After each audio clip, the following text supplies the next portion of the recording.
The words came softly, yet struck with the sharpness of a blade. Tiana Brooks froze, the espresso cup trembling slightly in her hand. Her eyes didn't dare meet his, but she knew exactly who had spoken: Luca Donatelli. Only minutes earlier, she had been shoved hard against the back entrance door, her shoulder slamming into the cold metal with a thud that echoed down the service hallway. Blood trickled from a cut near her collarbone, hidden now beneath her black uniform shirt. It had happened so fast she barely registered it, but the pain was still fresh, radiating down her side in dull pulses. "You think this place runs on your excuses?" Patricia had hissed at her. "You show up 10 minutes late and I'm supposed to kiss your feet because you've got problems?" I'm sorry," Tiana had stammered, voice shaking. "I got held up, my door was jammed and—" "Save it," Patricia snapped, eyes cold. "You're lucky Luca Donatelli walks in every morning asking for your coffee, or I'd have replaced your delicate little self months ago." Before Tiana could respond, the manager had grabbed her arm and shoved her toward the kitchen. "Now get out there. If I see you texting that loser boyfriend of yours on the clock again, you're done. And wipe your face, your makeup looks like it's running." It's naughty. That was how her day started. Blood, shame, and the clatter of silver trays. And now, here he was, the only customer who ever noticed more than her apron or her speed. Luca Donatelli. He stood there, dressed in a steel gray suit tailored so sharply it looked carved into him. Morning sunlight glinted off his cufflinks, his voice measured, deep, with just a breath of an Italian accent still hung in the air. Unanswered, Tiana clutched the espresso cup tightly, the pain in her shoulder sharpening with every movement. Her smile, trained, professional, false, snapped into place like armor. "I must have bumped into something last night," she said softly, not meeting his eyes. "Didn't even notice." Luca didn't blink. His dark gaze remained steady, not intrusive but unrelenting, like he saw past the facade and straight into the bruises beneath. She turned away quickly, focused on the espresso machine's familiar hiss and rumble. The scent of roasted beans filled the space, but it couldn't drown the bitter taste of humiliation still burning in her throat. "Double espresso, no sugar," she said, placing the small cup on the counter. "Just how you like it, Mr. Donatelli." He didn't take the cup. "You're wearing long sleeves again," he said. His voice remained even, despite the weather. "Ay Dios," she laughed. "A little too high, a little too bright. I run cold, I guess. Do you?"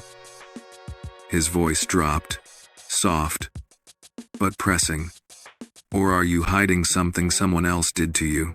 The silence around them grew heavier. In the background, baristas shouted orders and customers typed away on phones. But in that moment, none of it reached her. Tiana didn't answer. She grabbed a towel and wiped the already clean counter with mechanical urgency. "I'm fine," she whispered. He didn't speak, but the silence he offered was not the indifferent kind. It was full of seeing, full of quiet knowing. Usually, this was the part where he'd walk away. Luca Donatelli came in every morning at 6:30, ordered the same coffee, sat in the same window seat for 15 minutes, and left a $100 bill in the tip jar without fail. He never lingered, never looked at her twice. Until now. Today, he stood still. "I'll be sitting over there," he said calmly, nodding toward the far table. "If you want to talk about anything." She nodded without looking up. He left the espresso untouched and walked away. His two security men, the usual pair in sleek black suits, took up their silent posts near the exit. Tiana could feel the throb in her collarbone, the sharp sting where the door had split her skin. She blinked, willing herself not to cry. "Large oat milk latte with caramel drizzle," someone called. She moved on autopilot, the routine saving her. Foam. Drizzle. Smile. Pass. Repeat. And yet, Luca's voice lingered. Yesterday, you didn't have that bruise. Not the words themselves, but the noticing that was what rattled her. No one noticed. Not Patricia, who only saw her shift times. Not the customers, who only saw a cheerful black girl in a tidy apron.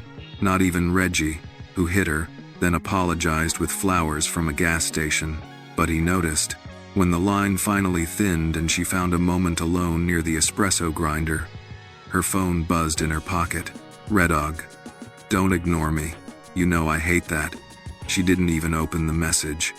The buzzing continued. A second. A third. She clenched her jaw, slipped the phone back into her pocket. The fear crept in. Quiet but suffocating. At 7:15, Luca rose from his table. He walked slowly, deliberately, and as he passed the counter, he placed something down beside the untouched cup. Tiana waited a full 5 minutes before she picked it up. A small white card. Luca Donatelli. Private line. 917. XXX. XXXX. You don't have to stay. No instructions, no pity, just choice. She folded the card with shaking fingers and tucked it into her apron. The weight of it was unbearable and freeing. The pain in her shoulder pulsed with every breath. Her cheek still burned with the ghost of Patricia's shove. But now, there was something else. Not hope, not yet, but maybe the first flicker of it. And that was more than she'd had in a long time. If this story touched you, give it a like and drop your location in the comments. Someone nearby might be watching with you too. The walk home felt longer than usual, each step echoing with the weight of what had just happened. Tiana kept her head down as she moved along the sidewalk, her black hoodie zipped up to her chin despite the muggy air. The late morning sun pressed against her back, but she welcomed the heat, anything to distract her from the dull ache in her shoulder and the throb where Patricia's shove had opened her skin. She had wrapped a paper towel around the wound during her break, pressing it against her collarbone while pretending she was wiping down the counter. No one asked. No one looked closely, but he did. Luca Donatelli's card felt heavy in her pocket, heavier than it should have, not just because of what it offered, but because of what it implied, that someone saw her, really saw her, and worse, that someone cared. The moment she reached the rusting metal door of her apartment building, she hesitated. Her hand hovered above the handle, the weight of uncertainty pressing down on her chest. Inside, she knew what waited. Reggie's texts had continued all morning, first demanding, then apologetic, then angry again. She hadn't replied. Not once. That was already enough to set him off. She pushed the door open and stepped into the dark stairwell. The smell of old carpet and fried food clung to the air. As she climbed to the third floor, each creaking step sounded like a countdown. Her apartment door was ajar. Her pulse spiked. She stepped in slowly. Reggie sat on the couch, a half-empty beer bottle in one hand, his phone in the other. He didn't look up at first, but she could feel the tension in his shoulders before he spoke. "You ignoring me now?" he asked without emotion. "No," she said quickly. "I was working. I told you." He stood, tall and broad-shouldered, the kind of handsome that fooled people into thinking he couldn't possibly be cruel. His blonde hair was messy, his blue eyes glassy. "Funny," he said. "Because Patricia said your shift ended at 10. Tiana's stomach twisted. She should have known he'd call. "I stayed late. We had a rush," she lied. "You sure?" "Yes." He stepped closer. "Then what's this?" He held up his phone, displaying a photo someone had taken of her through the cafe window. She was talking to Luca. Tiana's blood ran cold. "You smiling at some rich white guy while I'm sitting here worrying? He's a customer. That's all. I was doing my job." "Doing your job?" His voice rose. "Flirting for tips?" "No." His hand moved fast. Not a punch, just a shove, enough to send her stumbling backward into the doorframe. Her wounded shoulder hit first. She cried out before she could stop herself. He paused. "You made me do that," he said softly, stepping back. "You always push me to that point." She didn't respond. She had learned long ago that there was no right answer. Instead, she walked past him into the bathroom and locked the door. She turned the faucet on and ran cold water over her trembling hands. In the mirror, she saw her reflection. Smeared makeup, haunted eyes, the edge of a bloodstain beginning to soak through her collar. She stared for a long time. Then she pulled the card from her pocket. Luca Donatelli. Private line, 917. XXXXXXX. You don't have to stay. Her fingers hovered over her phone. Was she really considering this? Calling a man she barely knew? But what were her other choices? Her sister lived 2 states away and had already told her once, "If you stay with that man, don't call me again." Her coworkers? No one at the cafe cared. Not really. Except him. She sat on the edge of the tub, staring at the numbers, dialing them once, then hanging up. She closed her eyes, breathing through the fear. She could still hear Reggie moving around in the kitchen, the sound of a bottle opening, the scrape of a chair. Her phone buzzed. A new message. "Redig, we good, babe? Come out. I'll cook us breakfast." The apology. The reset. The cycle. She deleted the message without reading the rest. Then she typed a new one. "Tiana, I just need a place to talk. Not stay. Just talk. Is that okay?" She stared at it, hesitating for a second, then hit send. The reply came 5 minutes later. "Unknown number. Yes, I'll send a driver. You choose the time." She didn't expect that. No pressure, no questions, just space. Tiana exhaled slowly and leaned back against the wall. For the first time in a long while, she felt something crack open inside her. Not hope, not yet, but maybe the fragile possibility that she didn't have to go through this alone. And maybe, just maybe, there was a door out. Tiana waited until the sun dipped below the skyline before she made the call. She sat in the laundry room of her apartment complex, her unofficial safe spot surrounded by the hum of old machines and the faint scent of detergent. She'd brought down an empty laundry basket as cover, in case Reggie came looking. Her phone screen lit up with the name she hadn't saved but had memorized. She pressed it, held it to her ear, and counted her heartbeats. "Miss Brooks?" The voice was calm, assured. No surprise, no urgency. "Yes, it's me." There was a pause. "Do you need me to send someone?" Tiana swallowed. I don't know. Maybe. Just to talk. Like I said, I understand, Luca replied. "Where would you feel safe?" Safe. The word tasted foreign. "Not here. Not my building," she said quickly. "There's a corner near the 2nd Avenue Community Library. Quiet. I can be there in 30. "Consider it done," he said. The call ended. No pleasantries, no expectations. Just a man who didn't press when she was already frayed at the edges. 30 minutes later, she stood under a dim streetlight near the library's mural wall. A delivery truck idled in the distance. The paint peeled on the bricks behind her. Wind rustled wrappers along the sidewalk. Then a black SUV turned the corner and rolled to a silent stop. The passenger side window lowered. "Tiana?" Luca's voice wasn't raised, but it carried. She nodded and stepped forward. The door opened, and she slid in. The interior was warm, clean. Quiet jazz played softly from hidden speakers. The driver didn't speak. "You're not obligated to say anything," Luca said as the vehicle pulled away from the curb. "But if you feel like talking, I'll listen." Tiana stared out the window, watching buildings pass in a blur. "You probably think I'm crazy for getting in a car with a stranger. Strangers don't remember bruises that weren't there yesterday," he replied. That silenced her. They drove in silence for a few minutes before pulling into an underground garage beneath a sleek glass building. The elevator ride was quick. When the doors opened, They stepped into what looked like a luxury office space but without the coldness. It felt lived in. A private sanctuary. The lights were soft. The walls lined with books, dark wood, and framed black and white photographs of cities and people long gone.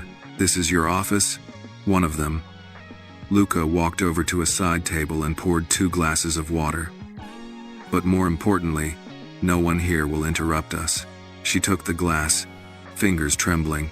He sat across from her in a leather chair, not too close, not too far.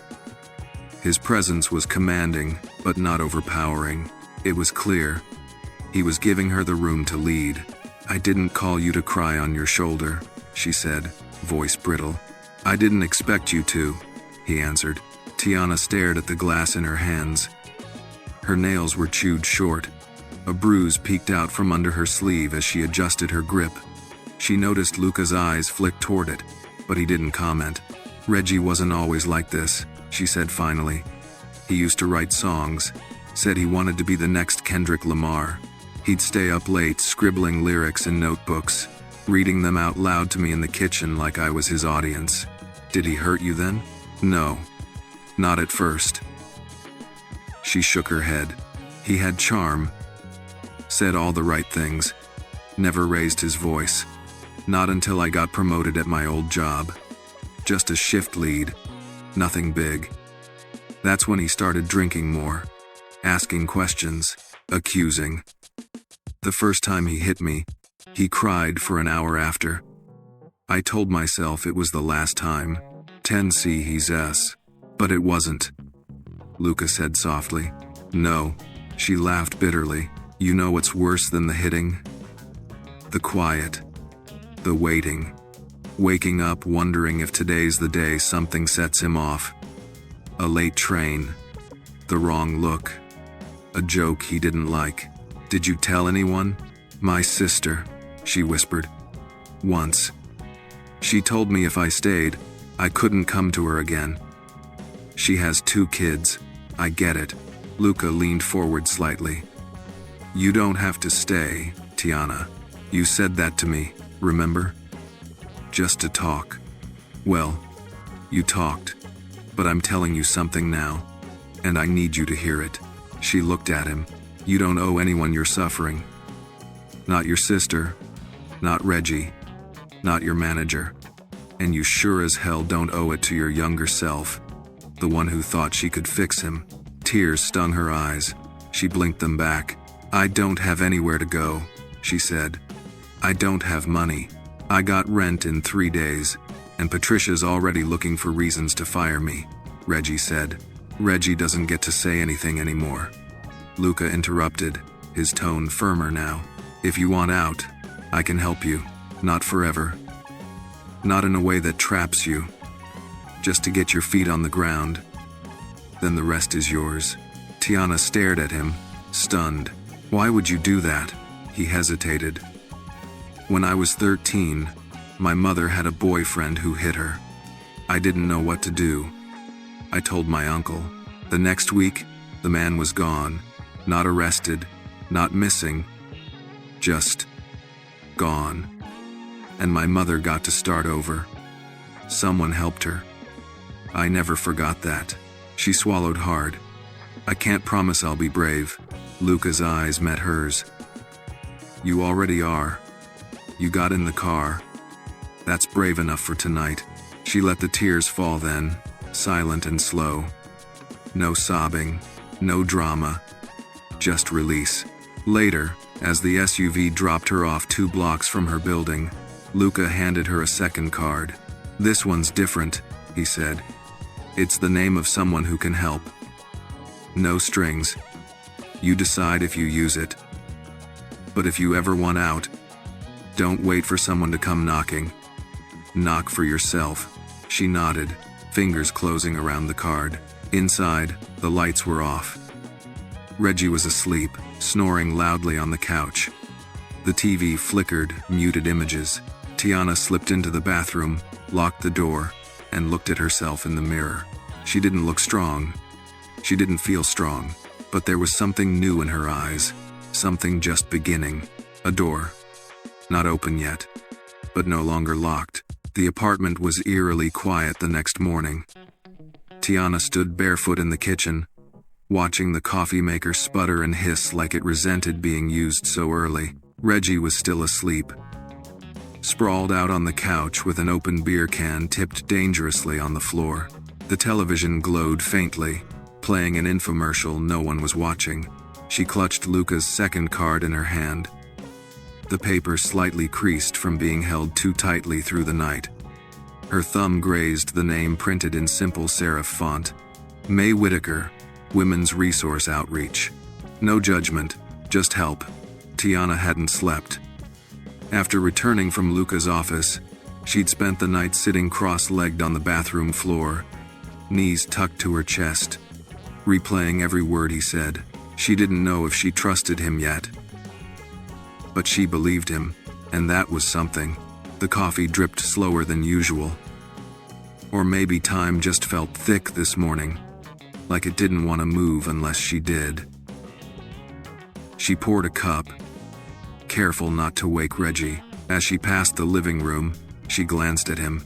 He looked peaceful, like a lie. Last night, he'd woken only once to stumble to the bathroom and hadn't said a word to her. But she saw it in his eyes. The suspicion, the storm building. She stepped into the bedroom and closed the door behind her. It barely muffled the sound of a car alarm 2 blocks away. On the floor by the bed was her old duffel bag. She hadn't used it since her last visit to Atlanta before everything with Reggie had begun to unravel. Tiana knelt slowly and unzipped the bag.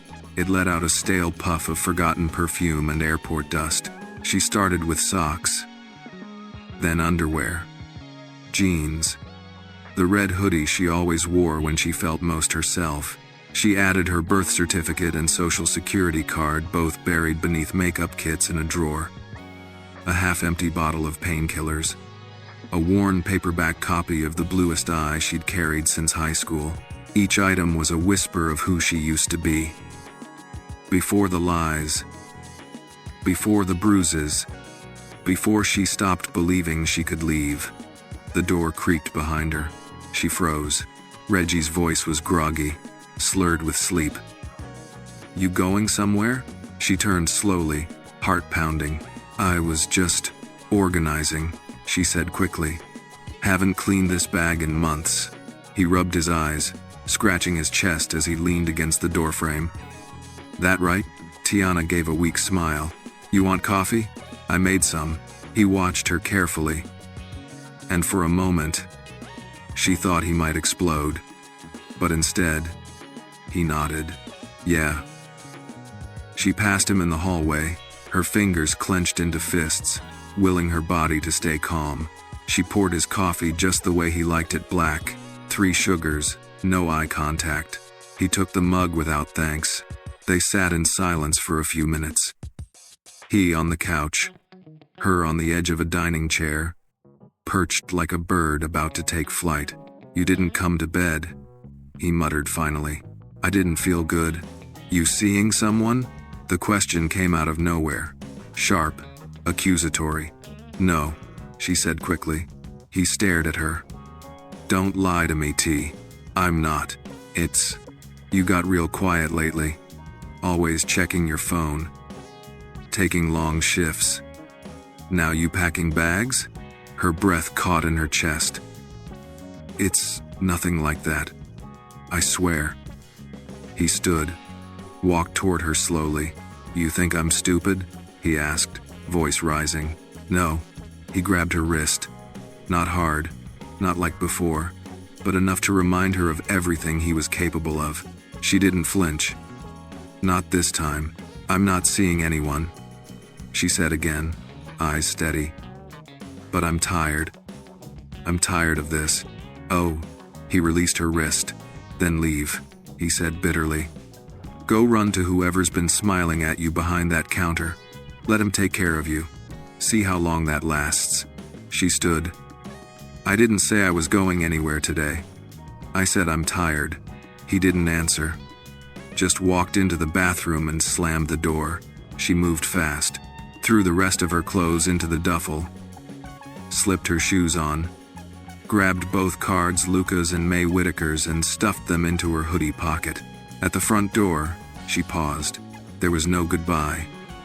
No dramatic moment. Just the quiet realization that this time, she wasn't going to wait for permission. The hallway smelled like mildew and old curry. Her neighbor's dog barked behind a thin door. The elevator groaned as it descended. She didn't care. Outside, the wind felt cooler than she expected. She tightened her hoodie and started walking. Past the bodega with the broken fridge.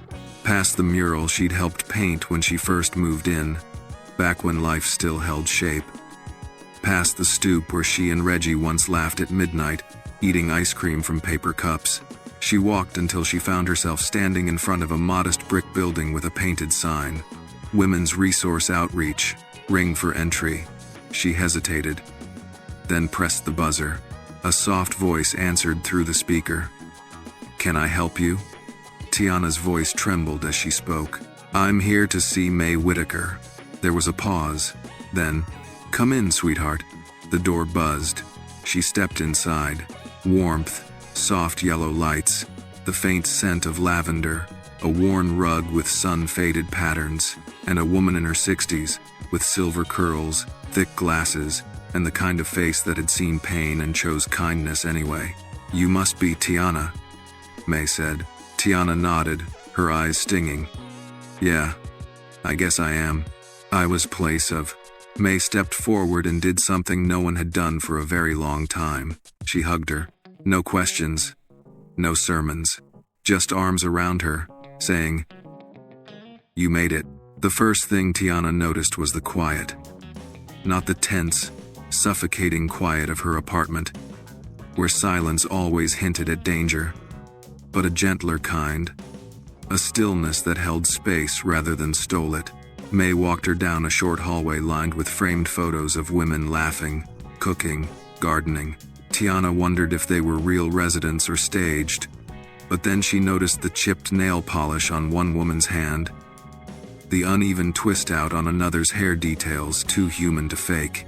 "This is our intake room," May said, opening a door to a small office painted a warm peach color.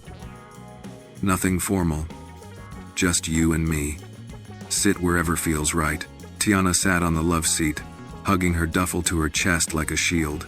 May settled into a rocking chair opposite her and crossed her legs in a way that told Tiana this wasn't going to be an interrogation. "You hungry?" May asked. Tiana stiffened. "No, ma'am." "You lying." Tiana blinked. "I what?" May smiled soft, teasing, but knowing. "You walked here. You carrying a bag half your size. You look like you slept 2 minutes and cried for 10. And nobody cries on an empty stomach. I got leftover cornbread in the kitchen. Let me warm you some." With Raldo, Tiana's throat tightened. Embarrassment? Gratitude? She couldn't tell anymore. Before she could argue, May was already halfway out the door. Alone, Tiana looked around. A jar of cinnamon sticks sat on the window ledge. A crocheted blanket draped over a chair. A lamp lit by a soft pink bulb. Everything looked like it had been placed here with intention. As if someone had asked, "What do women need after life tries to break them?" And then answered, "Warmth, color, soft things." May returned with a small plate in her hand. Steam rose from a buttery square of cornbread. "Here," she said. "Eat slow. There's no rush in this building." Tiana took the plate and held it carefully, as if it might vanish. The cornbread tasted like memories, sweet, dense, comforting in a way she hadn't felt since childhood. Sundays at her grandmother's table. "Now," May said, settling back into her rocking chair. "You don't have to tell me anything you're not ready to, but let's start with the basics. You safe right now?" Tiana nodded. "Yes. I think so. Reggie's at home. And where are you?" "Here, then, sweetheart," May said with a gentle smile. "You safe?" Tiana looked down at her lap. Safe. The word didn't fit on her tongue. But in this room, something inside her loosened a little. May rested her forearms on her knees. Tell me what you need today. Not tomorrow, not next month. Just today. I don't know. Shame burned beneath Tiana's ribs. I don't know what I need. That's all right, May said softly. Women who've been surviving don't always know how to want things. Let's start simple. You want water? Tiana nodded. May handed her a bottle from the desk drawer. Tiana drank half before she realized how thirsty she'd been. You want quiet? Another nod. You want to sit here for a while and breathe? A shaky inhale. Yes, good, May said, because that's step one. For a long minute. The only sounds in the room were the soft creak of May's rocking chair and the hum of the building's heating system. Tiana felt something unclench in her chest. She hadn't realized how tight her breaths had become until the air here didn't feel like it cost her anything. Did someone send you to me? May asked finally. Though her tone made it clear she already knew the answer, Tiana hesitated. She wasn't sure how much to reveal. A friend gave me your card. Was Heaviness. May smiled knowingly. Tall man, sharp suit, eyes heavy like they seen storms? Tiana's eyes flicked up. You know him? Oh baby, May chuckled. I've known Luca Donatelli since before he had enough money to buy those expensive shoes he likes. Man's rough around the edges, but he's got a heart that don't fit inside his chest. Tiana felt something warm ripple through her at that. May's voice dropped a little. You don't owe him anything, you hear? He sends women my way sometimes. Not often. Only when he sees something that don't sit right with him. Tiana swallowed. He noticed a bruise. Of course he did, May said. Men like him notice everything. But the difference is, he cares enough to say something. Tiana set the empty water bottle aside, hands trembling slightly. I'm not staying, not long. I just needed somewhere to think. That's plenty, May said. Thinking's hard to do in a place where you're scared. The truth hit hard. Tiana's eyes burned. She didn't want to cry, hadn't cried properly in years, but her voice cracked anyway. I don't know how to leave. May leaned forward. You don't need to know the whole way out. You just need the next step. What is it? Breathing, May said. Then eating. Then resting. Then we figure the rest. Tiana wiped her cheek. She hadn't realized a tear had slipped out. May continued. Let me ask you something. When's the last time someone spoke to you gentle? Not soft 'cause they wanted something. Gentle 'cause you deserve it? Tiana couldn't remember. See, May said. Your spirit's starved. We gonna feed it first. Another tear fell. Then another. Not the frantic tears of fear, just the slow release of someone finally exhaling after holding her breath for months. May placed a box of tissues beside her but didn't move closer. She understood the unspoken boundary. Kindness was welcome. Touch was not. Not yet. You're not weak, May said. You're tired. There's a difference. Weak people break. Tired people rebuild. The words rooted themselves in Tiana's chest. Would you like to rest in one of our quiet rooms? May asked. Just for an hour. No paperwork yet. Just a bed and some peace. Tiana nodded slowly. May stood and opened the door. Come on then, I'll show you. If you are just of W-ated nay. The quiet room was small, painted sky blue, with a single bed covered in a quilt of mismatched patches. A diffuser breathed lavender into the air. A small lamp glowed like sunset behind frosted glass. This yours for as long as you need today, May said. Tiana stepped inside. The air felt lighter, like it didn't carry judgment. She set her bag on the floor. May? She asked softly. Yes, sweetheart. Do you think I can actually leave him? May's answer came without hesitation. I think you already started. Tiana lay down on the bed. The mattress wasn't fancy, but it felt like heaven. The first real comfort she'd felt in ages. As her eyes drifted closed, she realized something startling. For the first time in as long as she could remember, she wasn't listening for footsteps. She wasn't bracing for yelling. She wasn't preparing to defend herself. She was simply breathing, and that felt like the beginning of a life she'd forgotten she deserved. The knock on the door was soft, so soft Tiana almost thought she'd imagined it. She stirred under the patchwork quilt, blinking against the golden light from the small lamp still glowing in the corner. The lavender in the diffuser had faded, replaced by a faint scent of cinnamon from somewhere in the building. Her heart didn't race.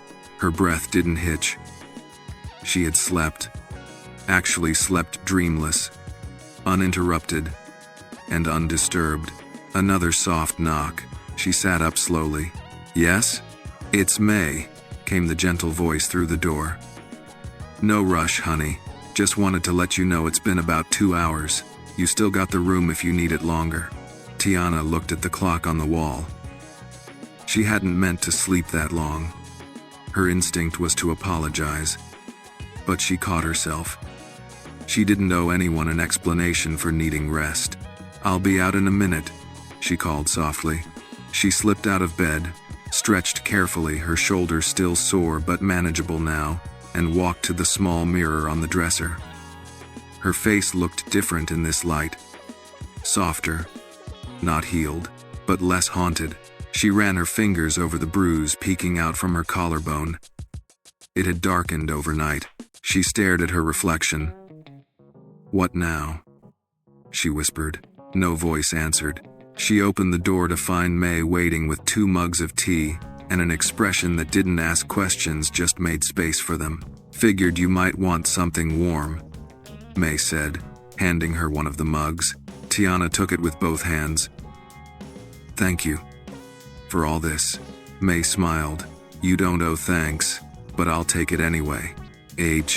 They sat together in the small kitchen down the hall, worn tiles, faded photos, a corkboard covered with colorful notes from women who had passed through. "You saved me. I can breathe again. Day 40 still standing." Tiana read them silently, her fingers tightening around the ceramic mug. May watched her for a moment, then asked the question Tiana had been avoiding all day. "You got a place to go tonight?" Tiana's chest tightened. "Not really. You're welcome to stay here. You'd have your own room, key, no judgment.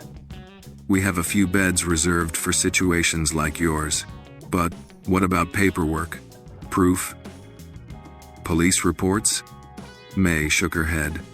"We don't start with that. We start with safety. The rest comes later." Tiana looked down. "I don't want to be one of those people that just takes, you know? I'm not helpless. You're not helpless," May said firmly. "You're rebuilding. That's different." Tiana nodded, swallowing the lump in her throat. "I need a job. A new one. I can't go back to the café. Patricia, she's part of the reason She cut herself off. May didn't press.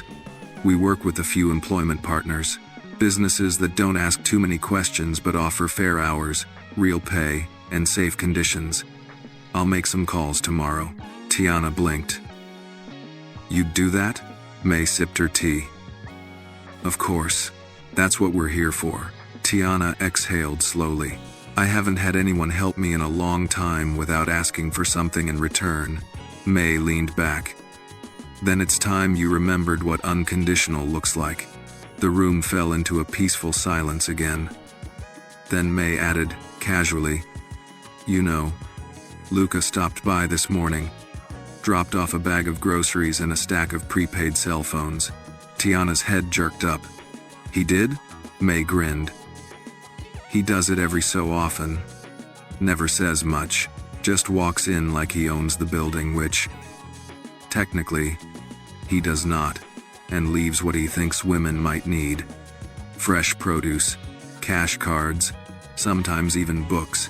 One time, he brought 30 pairs of house slippers." Tiana laughed, the sound catching her off guard. "I think he believes comfort can fix people. May said with a chuckle. He's not always wrong. Did he ask about me? May shrugged. He asked if you made it safely. I told him yes. Tiana looked down at her tea. He didn't have to care. No, he didn't. That's why it matters. They finished their tea in quiet. Afterward, May showed her to a small room on the second floor. This one with light blue walls, a twin bed, a lamp shaped like a seashell, and a window that looked out onto the street. Not much of a view, but it felt open, free. You'll be safe here tonight, May said. Bathrooms down the hall. Towels are in the closet. If you need anything, you knock on my door, or press the red button by the bed. Tiana nodded. Okay. May started to leave, then turned back. One more thing, there's a journal in the drawer. You don't have to use it, but sometimes it helps to get the noise out of your head and onto paper. After May left, Tiana sat on the edge of the bed and pulled open the drawer. The journal was simple black leather cover, unlined pages. A pen rested inside. She opened to the first page. At the top, someone had written in neat cursive, "The hardest part isn't leaving. It's deciding that you matter enough to walk away. Anonymous." Tiana stared at the quote for a long time. Then, slowly, she began to write. Day 1. I left. Not for good. Not yet. But I left for tonight. And that's something. She paused. Thought. Then added, I'm not sure who I am without him. But I want to find out. I think I deserve to. The pen didn't shake. She closed the journal, tucked it back into the drawer, and stood to pull the curtains open. The street below buzzed with life. Cars, laughter, the honk of a horn, people moving toward places they chose to be. Tiana pressed her forehead to the cool glass. For the first time, she asked herself not what she feared, but what she wanted. It was a quieter question, but it refused to be ignored. Tiana woke before sunrise, her body still adjusting to the strange sensation of sleeping without fear. The small room was quiet, washed in pale blue shadows. For a moment, she didn't know where she was. No yelling, no footsteps, no tense silence from the other side of a thin bedroom wall. Just stillness. A soft knock at the door made her turn. You awake, sweetheart? May's voice floated through. Yes, Tiana said, rubbing her eyes. Come in. Do here, too. May entered carrying a folded towel, a clean t-shirt, and a pair of soft gray sweatpants. Brought you something comfy. Laundry room's on the first floor. Breakfast starts at 7, but coffee's ready now if you need a jump start. Coffee sounds perfect, Tiana said, stretching. Her shoulder still stung, but the ache felt different this morning, less sharp, more like a bruise healing instead of one forming. She washed up in the hallway bathroom, changed into the fresh clothes, and tried not to stare at the mirror too long. The swelling around her cheekbone had gone down a little. Her collarbone bruise was still dark, angry, but her eyes, something in them looked different, something that hadn't been there in weeks. A flicker of steadiness. In the kitchen, 3 women sat around a long wooden table. One braided her hair. One scrolled through her phone. One simply sipped coffee, staring out the window. When Tiana walked in, they looked up, but not with pity. With recognition, May waved her over. Sit, honey. Coffee's hot. Tiana poured herself a mug strong, dark, without bitterness somehow, and took a slow sip. The woman with the braids smiled. First night, Tiana nodded. I'm Kim, she said. Stayed here 2 months ago. Still come back for group therapy. Mondays, Wednesdays, Fridays, free muffins. The woman by the window raised her mug.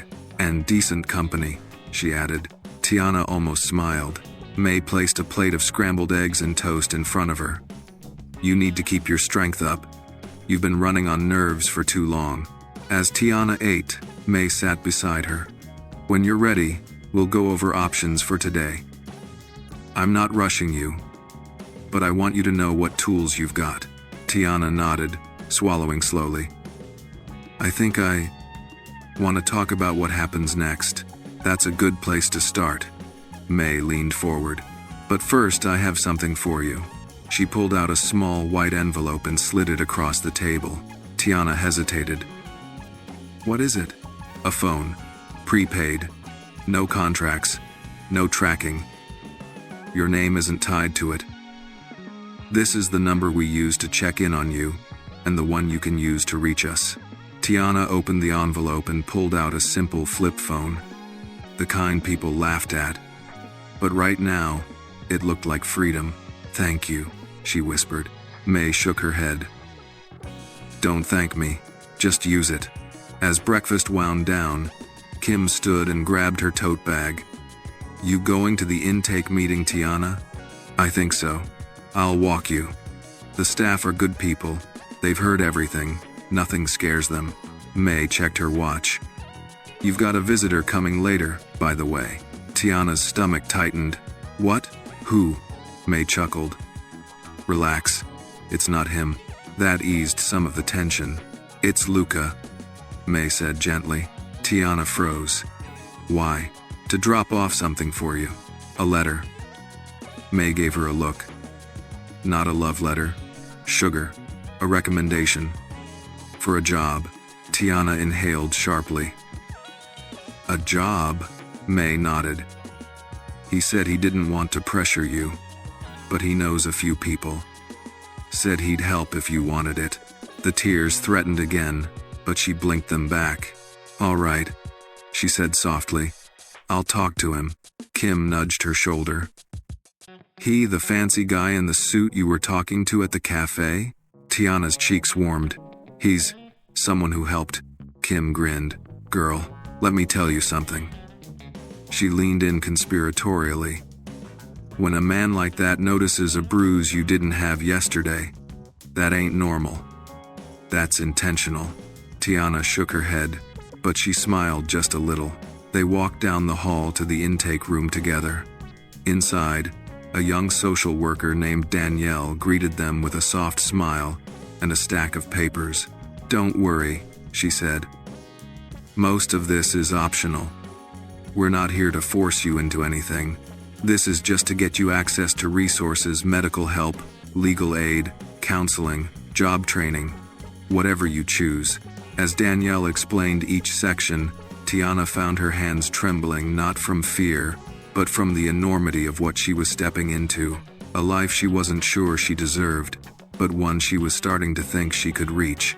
When they finished, Danielle asked, Do you want to pursue a protective order? The question dropped like a stone. Tiana looked at her shaking hands. Not yet, she whispered. Okay, Danielle said gently. We'll revisit it when you're ready. Tiana left the room with a folder full of brochures and contact numbers. It felt heavy, but in a useful way, like carrying tools, not burdens. She returned to her room and sat on the bed. She wasn't sure how long she sat there before she heard familiar footsteps in the hallway, boots that clicked with intention, not anger. A soft knock. Tiana, her breath caught. She opened the door. Luca stood there holding a manila folder and a paper cup of coffee from a boutique shop across town, the kind she could never afford. He looked the same as always, sharp suit, controlled posture, but his eyes softened when he saw her. I didn't wake you, did I? He asked. No, her voice trembled. I've been up. Good. He held out the cup. Thought you might want something familiar. She took it. The warmth seeped through her fingers. I wrote a letter, he said, lifting the folder, for a friend of mine. He runs a small roasting company. Good environment, good pay, flexible hours, no questions asked. Tiana stared at him, stunned. I don't know what to say. You don't have to say anything. Silence settled between them, soft, not awkward. Then Luca spoke again, his voice low. You did the hardest thing last night. What's that? You left. Her throat tightened. Just for the night. His expression didn't waver. Sometimes one night is all the proof you need that you can walk away. She clutched the cup tighter. Luca gestured toward the room behind her. Is it all right if we talk inside? Only if you want to. I don't want to intrude. Tiana stepped aside. Yes. Come in. He entered quietly, looking at the small room with respect, not judgment. Tiana, he said finally, turning toward her. Whatever you choose. Next job, shelter, legal action. It's yours to decide. No one else. Not him. To that it down. She breathed slowly, deeply. For the first time, the air didn't hurt. Thank you, she whispered, and she meant it. More than he knew. Tiana stared at the folder resting on her lap long after Luca had gone. The job lead was real. She'd read the letter 3 times already, each word carefully chosen. Like Luca had written it with more than just favor in mind. It wasn't flowery, but it radiated belief in her. Like she was already worth the opportunity, not someone begging for a chance. She ran her fingers over the crisp edge of the page. A coffee roasting company. Owned by a veteran. Flexible hours. Full health coverage. Training provided. No questions asked. Her thumb hovered over the number on the business card tucked inside. She hadn't called yet. Part of her didn't want to rush this moment. It was the first time in a long while where hope didn't feel like a scam. A light knock pulled her attention. Lunch is ready, May called through the door. If you're hungry, represent. Tiana stood, folded the folder carefully, and tucked it into her canvas tote. Coming, she said. The dining room was more full than the morning had been. A few new faces.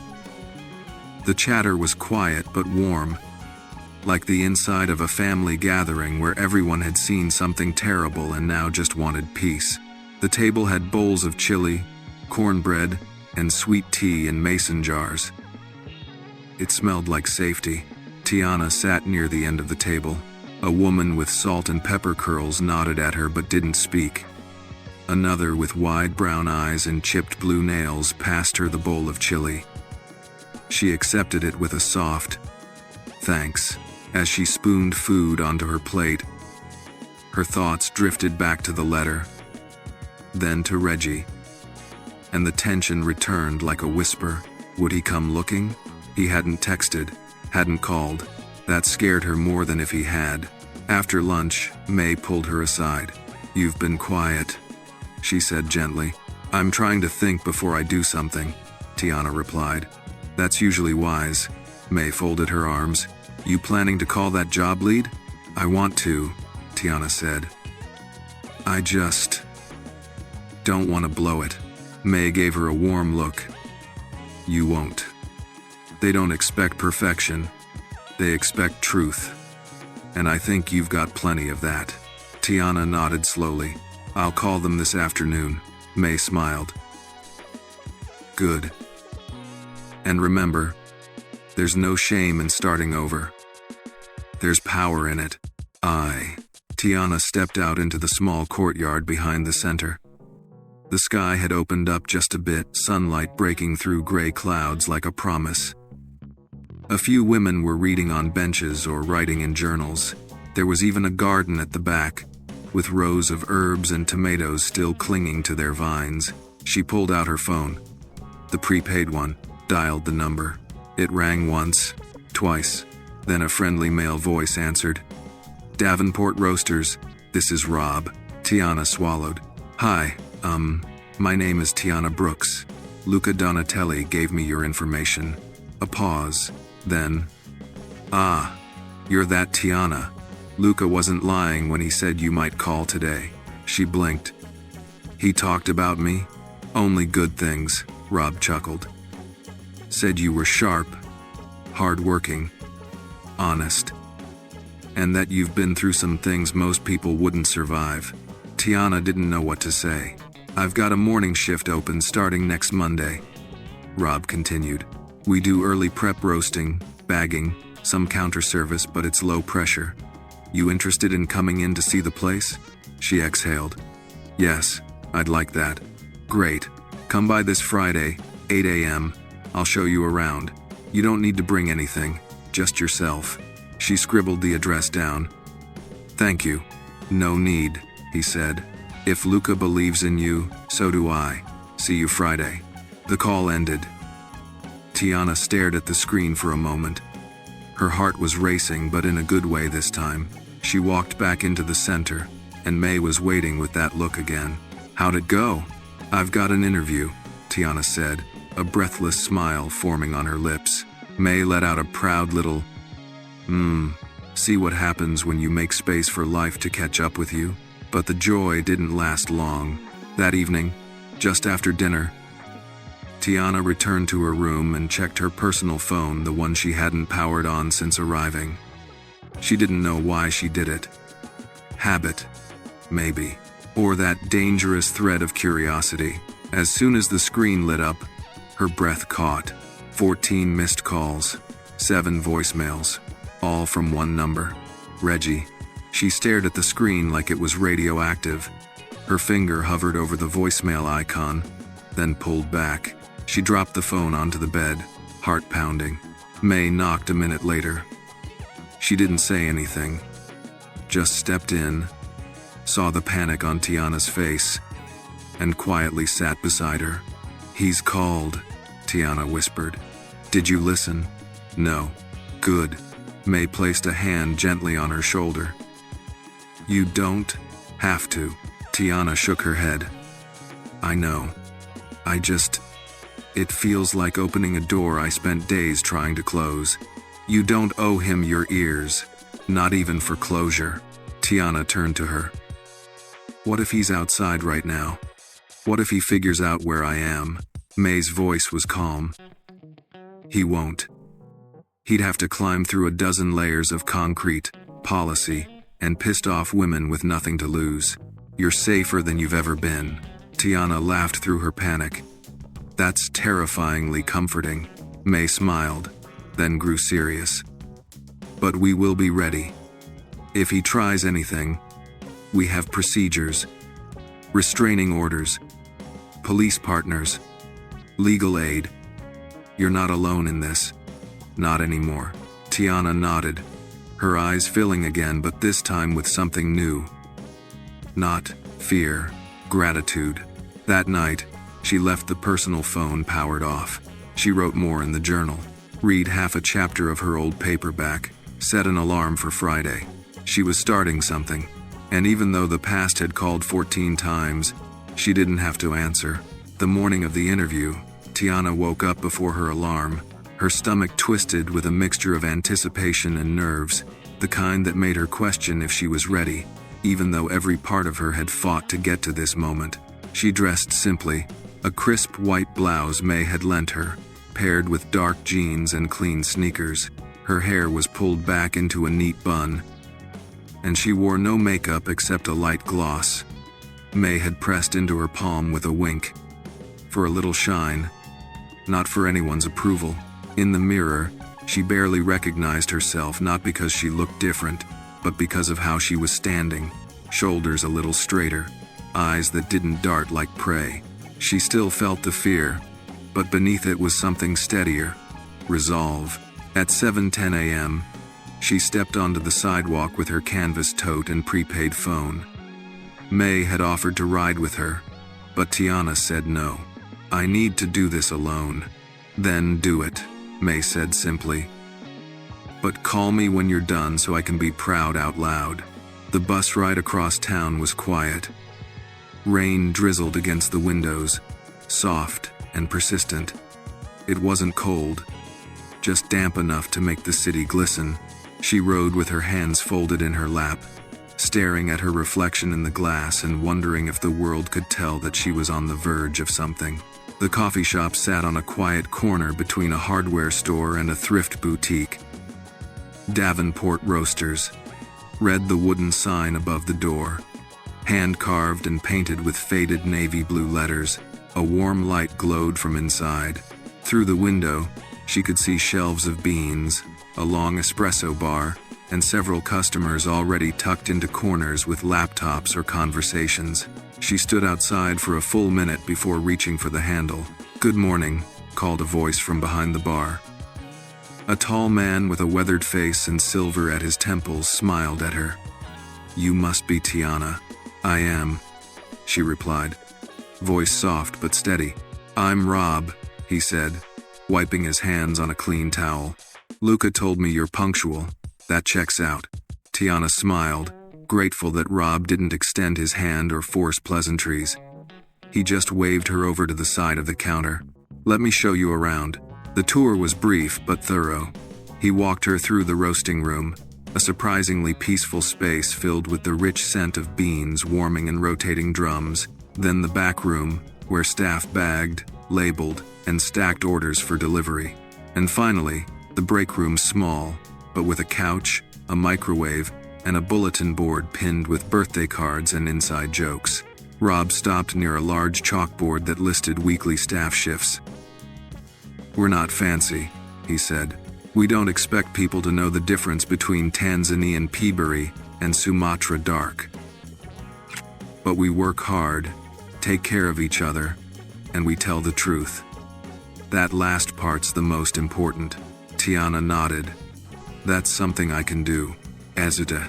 He studied her face, not with suspicion, but with the kind of focus that came from someone who'd seen pain and wanted to leave room for it. "You'll have full training, no pressure. We pair new hires with someone for the first 2 weeks, and we don't tolerate disrespect from customers or staff. That clear?" "Very," she said, her voice firmer than before. "Good," Rob said. "You're hired." Tiana blinked. "Just like that?" "Luca may be intense," he chuckled, "but he doesn't vouch for people lightly. That kind of trust is rare, and your eyes tell me everything else I need to know. You showed up." She didn't know what to say. Her hands trembled slightly, but not from fear this time, just the shock of someone choosing her without strings. "I'll start Monday," she said. "Whatever shift you need.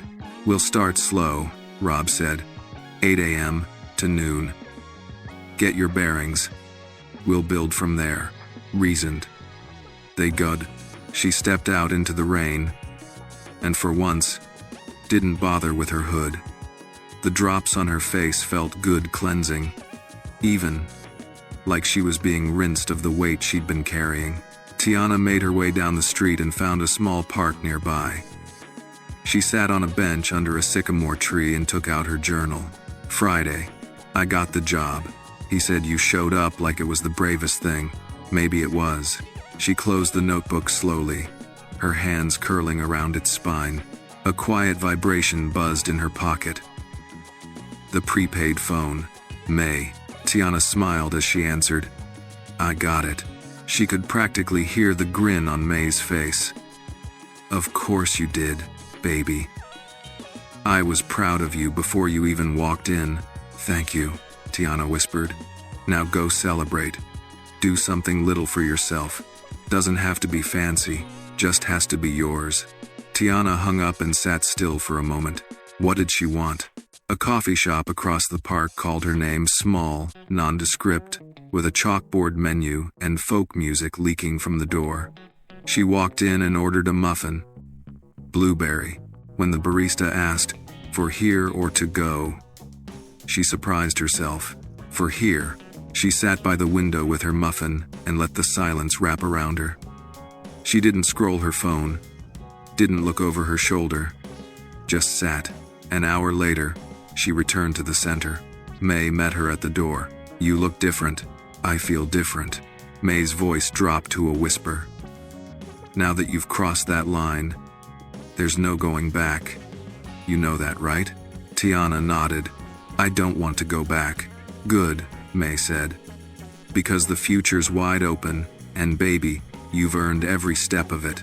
That night, Tiana lay in bed and listened not for threats, but for her own breathing. Steady, unshaken, and in the stillness, she made herself a promise. She would build a life so full of truth. There'd be no room left for lies. Sunday morning came with a golden sky, and the smell of cinnamon rolls drifting down the hallway from the shelter's kitchen. Tiana opened her eyes slowly. her body still adjusting to the radical softness of rest.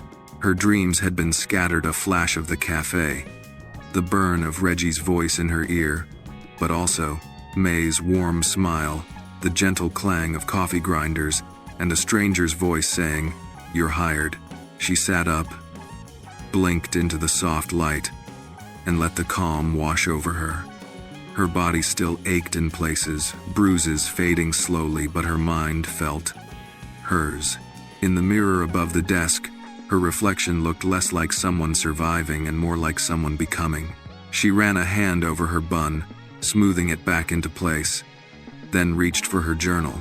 Sunday. 2 days ago I was too afraid to breathe. Now I'm writing about cinnamon rolls and job shifts. I think this is what healing starts like. Not a sunrise, but a flicker, and then another.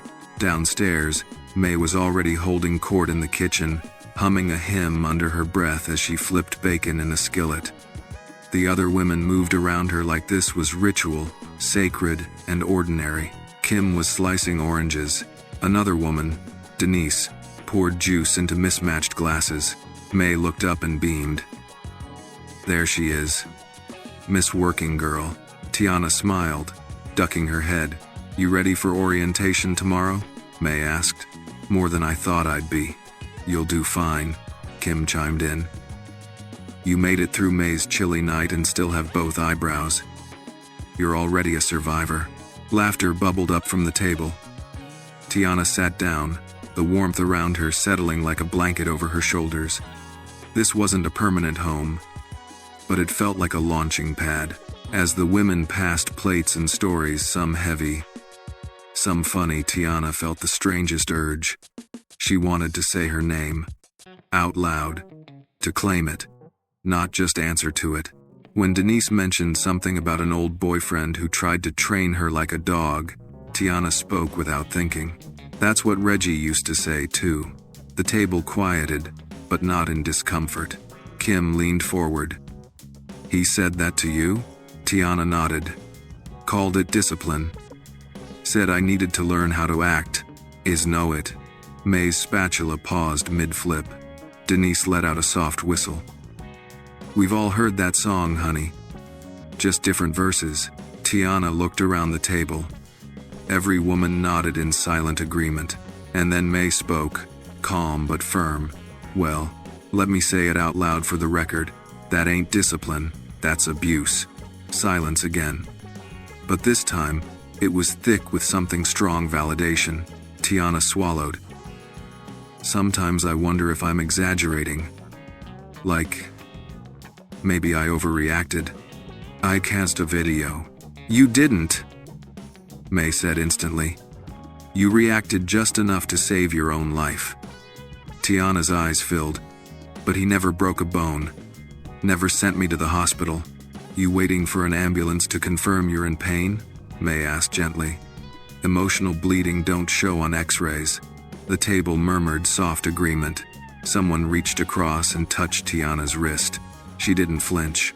Instead, she whispered, "Thank you." May turned back to the stove. "Now eat. Courage burns calories." "I do'd." Later that afternoon, Tiana found herself walking 2 blocks down to a corner laundromat with a tote of clothes slung over her shoulder. It wasn't urgent laundry, but it felt symbolic, like washing off the last remnants of what she no longer carried. The laundromat was nearly empty.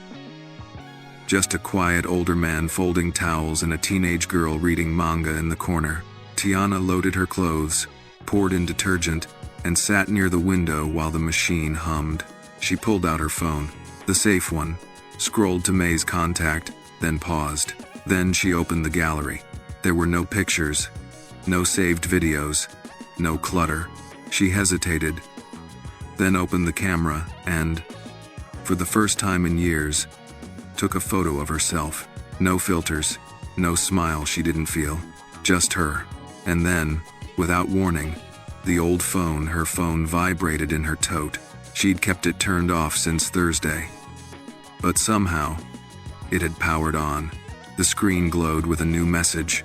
Just one. "Reggie, where are you? We need to talk." Her heart flipped, but it didn't plummet. She stared at the words, the familiar manipulation in their economy. We need to talk. Not, are you okay? Not, I'm sorry. Not, I messed up. Just a claim. She held the phone like it was a grenade and then, slowly, powered it off again. In her lap, the safe phone buzzed with a gentle reminder her new contact calendar had logged her Monday shift. Davenport Roasters, 8 a.m. Trainer, Josie, tell her you like oat milk. She smiled. A little. Back at the shelter, May was waiting on the porch like she'd timed it perfectly. She stood with a basket of tomatoes from the garden and a piece of mail in her hand. Look what showed up, May said, handing over a small envelope. Inside was a handwritten note. Just a single line. For your first paycheck, you already earned it. L. Taped to the back was a $20 bill. Tiana stared at it, stunned. May chuckled.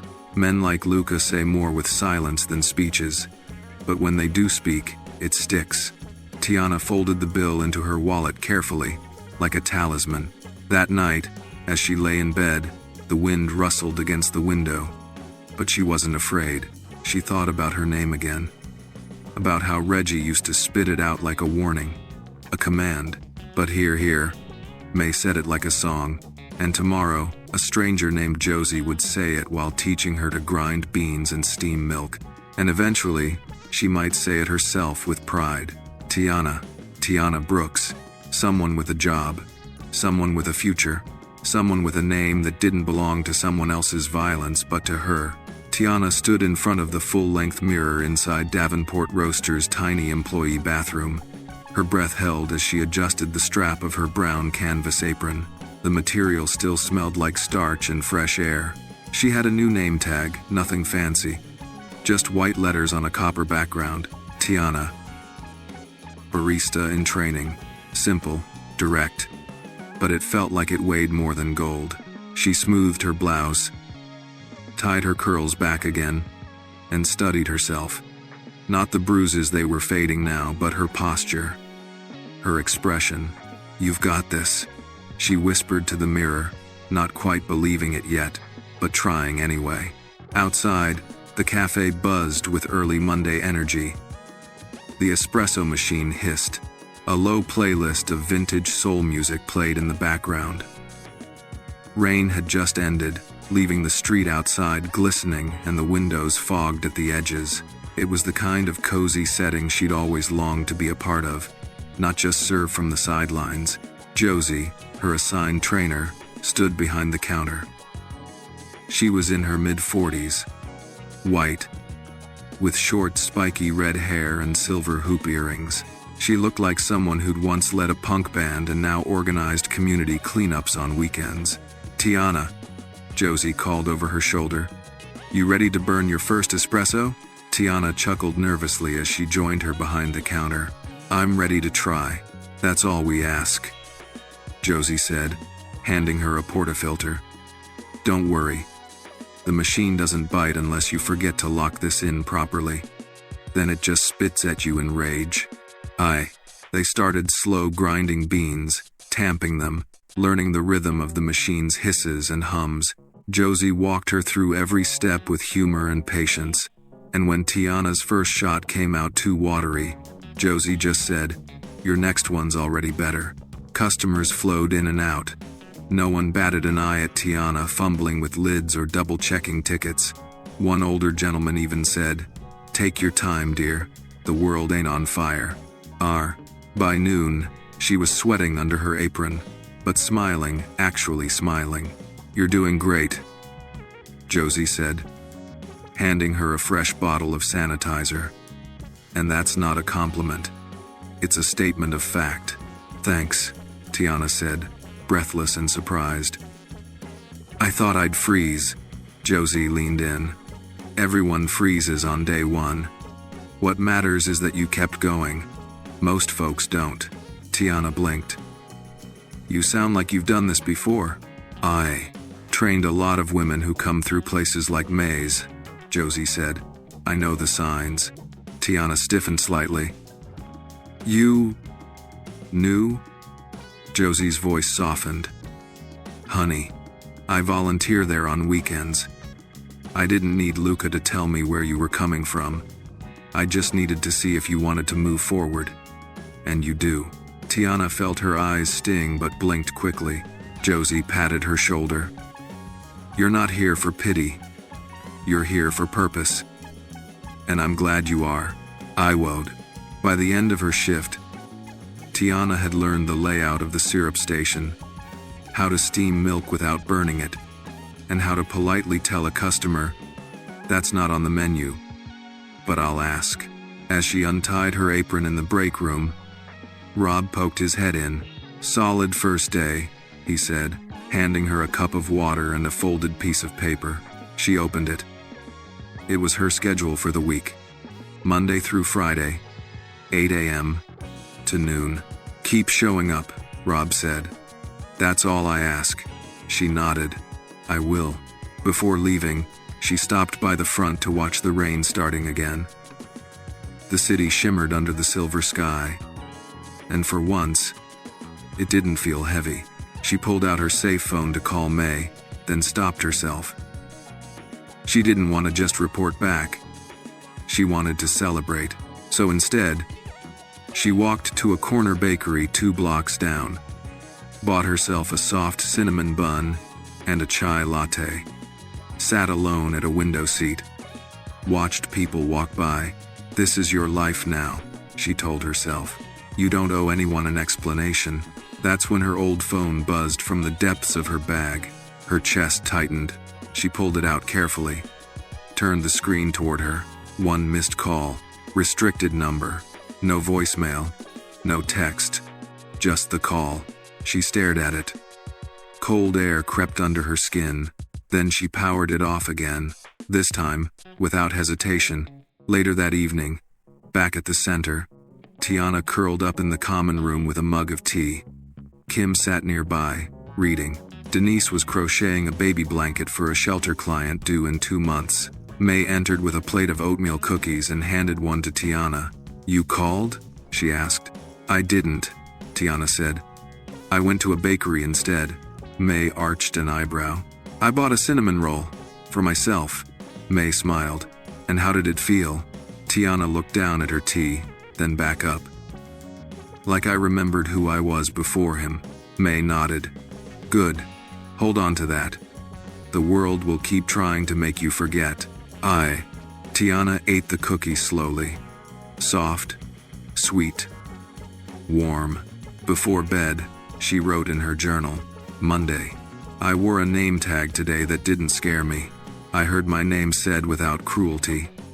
I tasted sweetness I chose, and when the past knocked, I didn't answer. Maybe I'm not brave yet, but I'm awake, and that's enough." Tuesday came with a quiet drizzle and a warmth inside Tiana's chest that hadn't been there in years. It wasn't confidence, at least not yet, but it was something close. A flicker of knowing she had earned yesterday.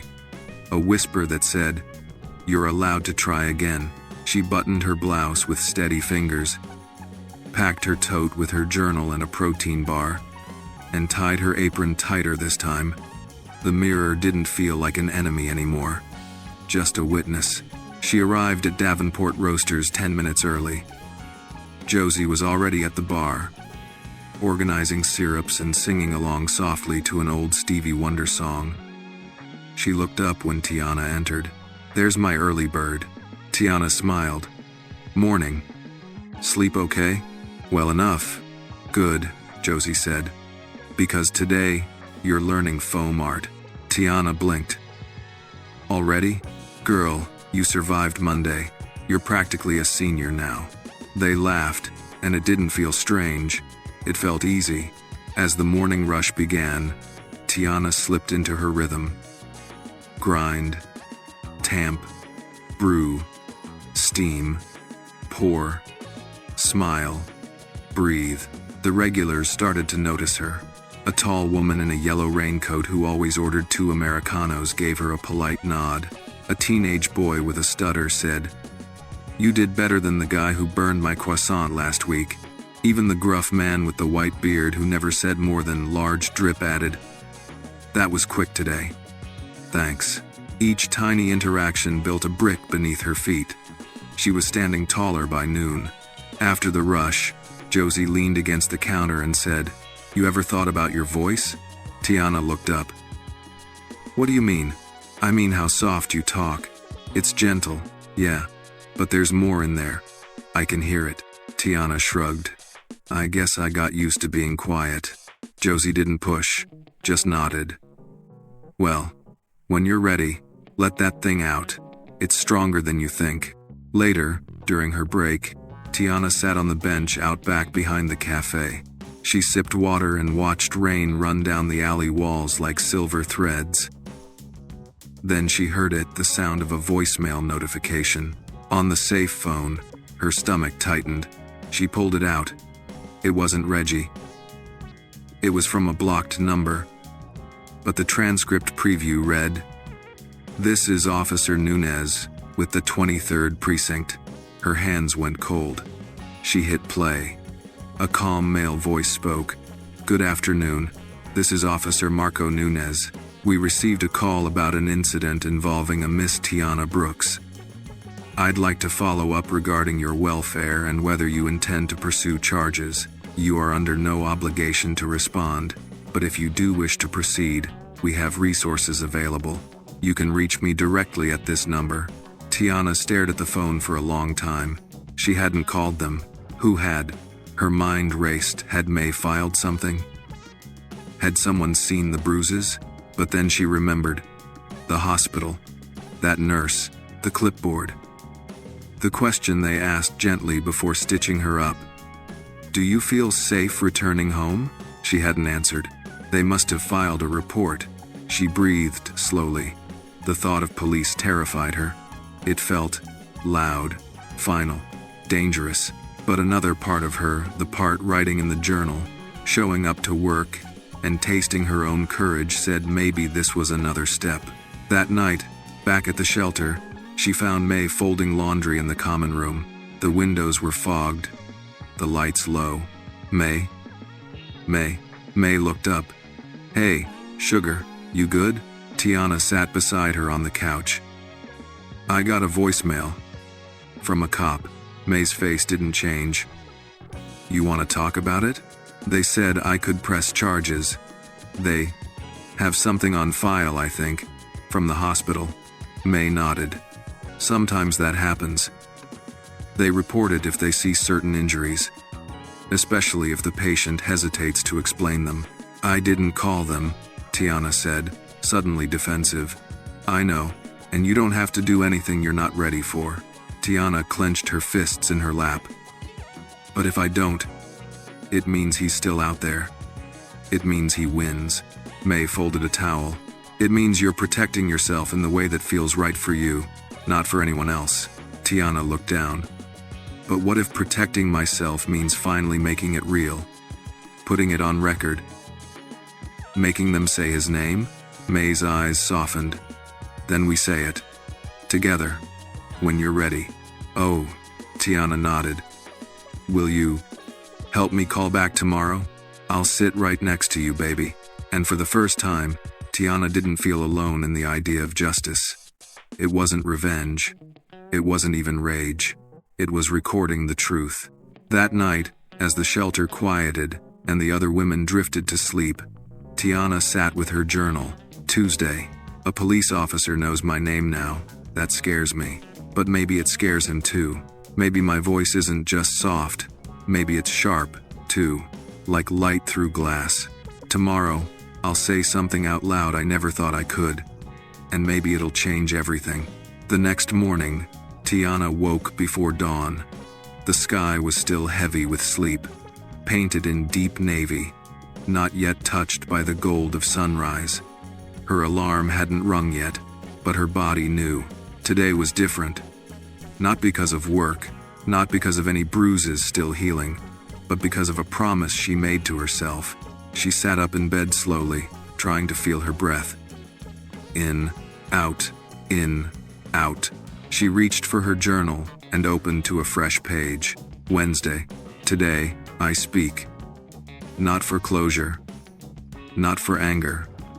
For truth. For myself. Downstairs, the shelter kitchen was quiet.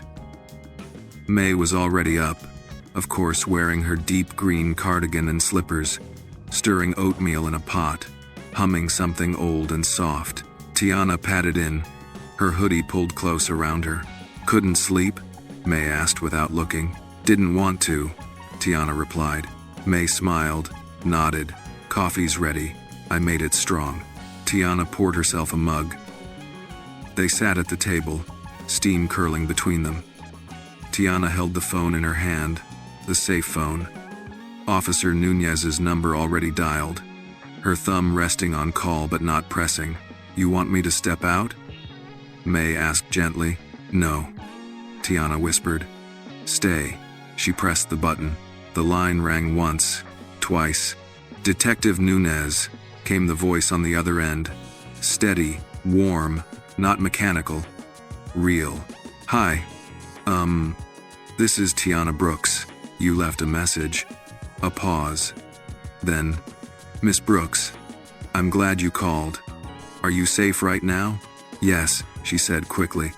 I'm at a women's shelter. They know some of what happened. Understood, he said. Is now a good time to talk? Tiana swallowed. It is. The conversation was slow, respectful. Detective Nunez explained what was on file from the hospital. A nurse had flagged inconsistencies in her story and noted visible injuries. The report had been quietly logged under a preliminary domestic violence concern. We don't take action unless you consent, he said. But if you decide to file, we can build from this. You're not starting from scratch. Tiana hesitated. Her hand shook slightly on the mug. I'm scared, she admitted, that he'll find me, that nothing will happen, or worse, that something will. I hear that every day, Nunez said. Fear is not weakness. It's proof you survived. What we do with it, that's the power part. Tiana felt her breath catch. That word, power. She hadn't felt that in so long. I want to file, she said softly. I want a record. I want it written somewhere that he hurt me, that I said no. There was a pause, then, okay, Miss Brooks. We'll start there. One truth at a time.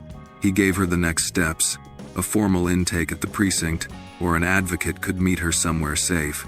May leaned in and suggested the shelter's meeting room. They'd done this before. Friday morning, Tiana said. I'm off work. I'll be ready. When she hung up, her hand was still trembling. She put the phone down carefully, then reached for her journal again. May said nothing, just poured more coffee. Tiana wrote, I said it. Out loud. I said he hurt me. And the world didn't end. It got quieter, more solid. Later that day, at Davenport Roasters, Tiana moved through her shift with more presence. Josie noticed it immediately. You're walking different, she said as they unpacked a delivery. I made a phone call this morning. Josie didn't pry, just nodded with a knowing look. Some calls break you, some build you. Sometimes they do both. During the lull in the afternoon, a young woman came in, early 20s, maybe, nervous, shoulders tight. Tiana watched her approach the counter and order a tea in a whisper. When she reached for her change, the girl's sleeve slipped just enough to reveal a faint bruise on her wrist. Tiana didn't stare. She didn't ask. She simply handed the change back and gently said, You're safe here. The woman looked up, startled, then nodded, just barely. After she left, Josie turned. You saw it too? I did, Tiana said. Josie sighed. You handled it right. End quote. Tiana's chest swelled with something she couldn't name. She wasn't just surviving anymore, she was seeing. After her shift, Rob pulled her aside. I heard from Luca, he said. He checks in now and then. Wants to make sure you're settling in. Tiana smiled softly. Tell him I am. He'll be glad. He's the kind of guy who doesn't say much unless he means it. You impressed him. I'm just showing up, she replied. That's more than half the job. You're doing good, kid.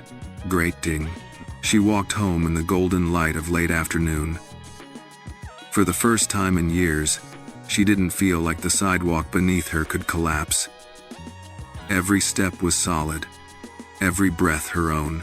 At the shelter, May had left a small note on her bed. Courage isn't always loud. Sometimes, it's the whisper that says, "I'll try again tomorrow." Tiana tucked it into her journal. Before bed, she wrote one last line. Wednesday. He doesn't own my story. I do now. And I just made the first mark. Friday morning arrived like a weight on Tiana's chest and a breeze at her back. Two feelings at once, fear and readiness. The duality of healing. She stood outside the shelter's common room, the metal doorknob cool in her palm, and took a breath so deep it shook her ribcage. Inside, May waited with 2 mugs of tea and a clipboard. "You don't have to do this alone," May said. "I know," Tiana whispered. "But I need to be the one who does it." May nodded. "And you are." "I'm Dill." Detective Nunez arrived right on time. He wore a navy button-down, no badge in sight, no gun visible. He looked more like a school counselor than a cop. Exactly as he'd promised, he greeted Tiana with a soft smile and even softer eyes.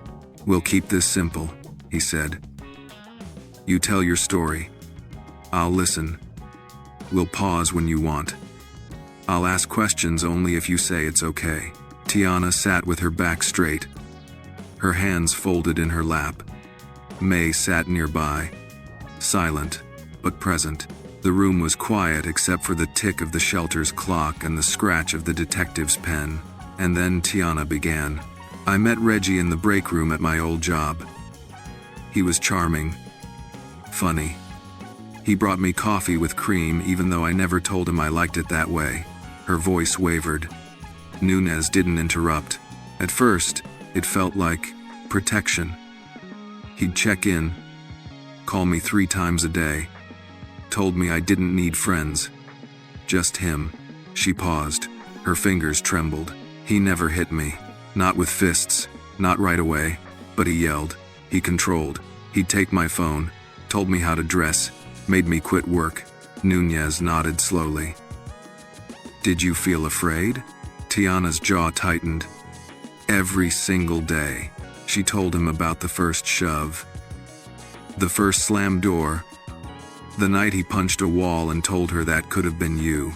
She told him about the guilt, the shame, how she convinced herself it wasn't that bad. "I stopped talking to my sister. I even stopped praying. Because if God saw what was happening and let it happen, then maybe I didn't deserve to be saved." May's breath hitched, but she stayed silent. "I stayed because leaving felt more dangerous. But then he pushed me. Hard. My head hit the doorframe. I blacked out." Tiana looked up. Her voice no longer shook. "I woke up the next morning with blood on my shirt and a question in my mind. What if next time I don't wake up?" That's when I left." Nunez nodded again. "You're doing incredibly well. Would you like to take a break?" Tiana inhaled, then exhaled. "No, I want it down. I want it on record." He asked gently about dates, names, witnesses. She remembered fragments, neighbors who looked away. A grocery clerk who once mouthed, "Are you okay?" But she'd smiled and lied. When the interview ended, Nunez stood and offered her a folder. "This contains information about support services, legal options, and victim advocacy. If you decide to pursue a restraining order or charges, we'll walk that path with you. No pressure. Just truth." She took the folder with both hands. Her arms ached with the weight of it, not the paper, but the years inside it. "Thank you," she said. "No," he replied, voice steady. "Thank you. Most people don't come forward. You did." After he left, Tiana collapsed into the nearest chair. May rubbed her back, slow and quiet. "I feel tired," Tiana murmured. "You just ran a marathon, baby," May said. You carried something too big for too long. Now it's starting to put itself down. That afternoon, Tiana walked into Davenport Roasters 10 minutes early, just like always. Josie looked up from her spot near the register. "You're glowing," she said, narrowing her eyes. "Am I? Oh yeah." Like someone who just told the truth and walked away standing. Tiana chuckled, then got to work. The rhythm of the shift gave her something to ground herself in. Brew, steam, pour, smile, repeat. Midway through her shift, Luca entered. She hadn't seen him since her first day. His dark suit was sharp as ever, but his energy was warmer this time. "Miss Brooks," he said with a slight nod. "Mr. Davenport," she replied, trying not to trip over her own breath. "I heard you've been making quite the impression." She raised an eyebrow. "In a good way?" He smirked. "In a way that makes Rob very pleased and Josie suspiciously proud." "That's rare." She laughed, nervous but flattered. "Well, I like it here." He nodded once more. "I'd like to sit. If you have a break soon." Josie waved from across the room. "I'll cover. Go." Tiana led Luca to the side patio, quiet, with ivy climbing the brick wall and sunlight peeking through. They sat. "I wanted to ask," he said, "what made you stay here, at this job?" She thought for a moment. "Because this place didn't just give me a paycheck," she said softly. "It gave me a reason to wake up, a reason to show up. And people who saw me before I was ready to be seen." Luca studied her face. "That's more valuable than any salary." "I think so too." He reached into his coat and pulled out a small envelope. "We offer something called a re-entry stipend. It's for employees transitioning from hardship. It's not charity. It's recognition of how far you've come." Inside was a check, enough for 3 months' rent on a studio apartment. Tiana stared at it, blinking. I don't know what to say." "You've already said it," Luca replied. "Every day you show up." She nodded, tears threatening, but she didn't let them fall. "Not here. Not yet." That night, back at the shelter, she stared at the check, then at her journal. Friday. "I told my truth today, with a witness, with a pen, with my whole chest. I'm not invisible anymore. And the world didn't swallow me. It opened up." Saturday morning came with golden light spilling across the shelter floor like a quiet promise. Tiana packed slowly, carefully folding each shirt, each pair of jeans into the single suitcase she'd carried with her when she ran. The same one Reggie used to check without asking. The same one he once kicked across the room when she came home late from work. Now, she zipped it closed with her own hands. No permission needed. May stood in the doorway, arms crossed over her chest, watching like a proud mother hen trying not to cry. "You sure you're ready?" she asked softly. "I'm not sure," Tiana said with a smile, "but I'm going anyway." May stepped forward and pressed a little cloth pouch into her hand. "What's this?" "Salt, sugar, a keychain with Saint Monica on it. She's the patron saint of perseverance and moms who never give up on their daughters. Figured she could work overtime for you." "It's..." Tiana laughed gently, tears stinging. "Thank you." Outside, a city van waited to help with her transition part of the stipend Luca had given her. A social worker stood nearby with keys and a lease in hand.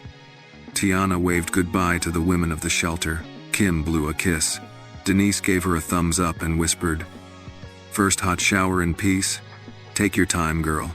Tiana's new apartment was on the second floor of an old building with creaky stairs and sunlit windows. The paint was chipped, but the air was clean. It smelled like possibility. The front door had a new lock. No dents, no scratches, no busted frame from someone kicking it in. Tiana turned the key. It slid smoothly. Inside, a small living room with a second-hand couch. A kitchenette with a humming fridge. A bedroom just big enough for a twin bed and a small desk. But it was hers. She dropped her bag on the couch, walked through every room slowly. and finally sat on the bare floor. Then she cried, not out of fear, but out of relief. The kind that floods your system like rain after a long drought. That night, she didn't write in her journal.